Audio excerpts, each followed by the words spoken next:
Hey, what's up, y'all? This is Olu from EarthGang.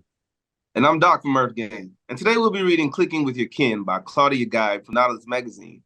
We'll be learning about how sperm whale sounds are like team uniforms. In the moments before she dives, a sperm whale hangs over the dark abyss of the deep ocean and, with her voice, reaches out to her kin. She speaks in what are called codas, sets of clicks that, like the bundled taps of a Morse code, each have some meaning to the whales. Before she plunges, this whale exchanges a special type of coda with her sisters and cousins, one that won't be used the same way by any other clan. Scientists call these special clicks identity codas, markers the whale uses to signal what clan they belong to.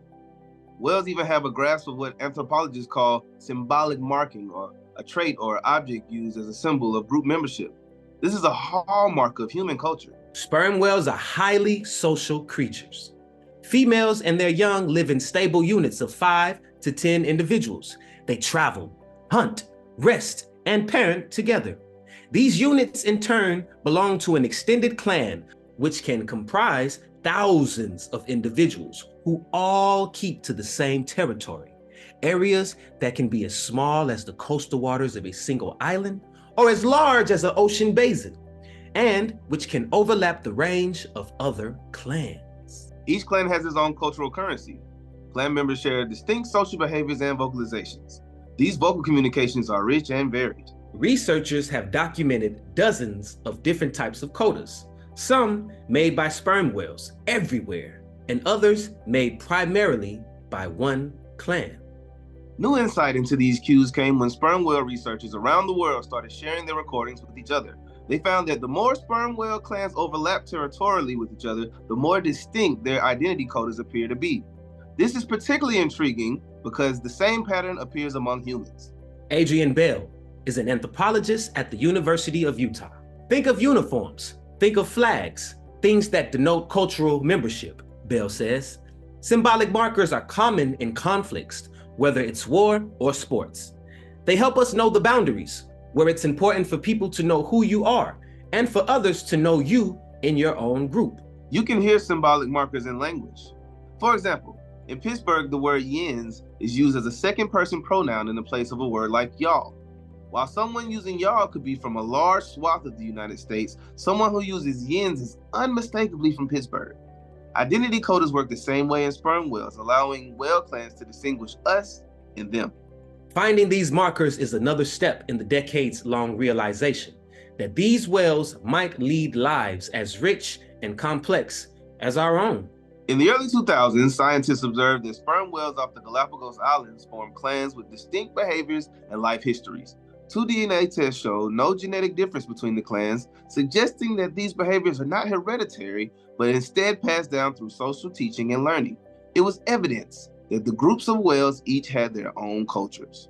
In 2022, scientists at Dalhousie University in Nova Scotia, Canada, led by Taylor Hirsch, developed a computer program capable of recognizing the acoustic features that could signal a whale's group identity.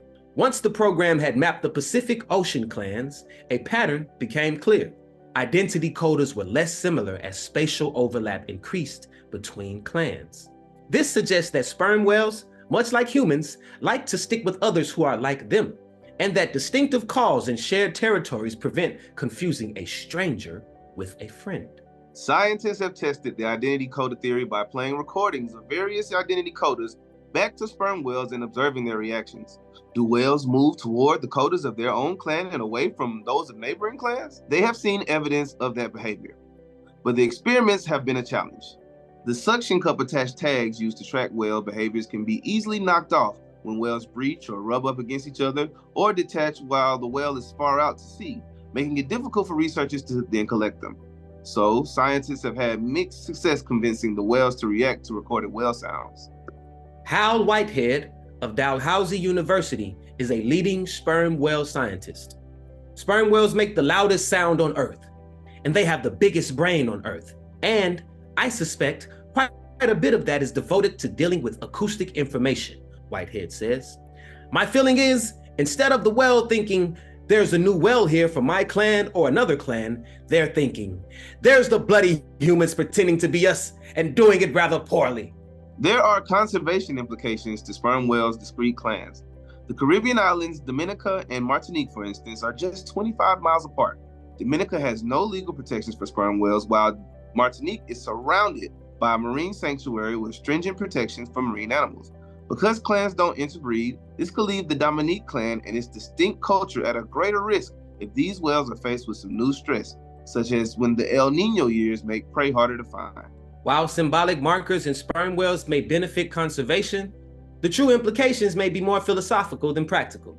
They remind us of the traits we share. Sperm whales like belonging, says Hirsch. That tells us that the things that are important to us, family, traditions, the way we do things, are important to the whales too. Thanks for listening along with us, EarthGang. Check us out on the Insano tour with Kid Cudi. July and August. Be there. Follow along and join our foundation. We are EarthGang on all socials. Have a good day.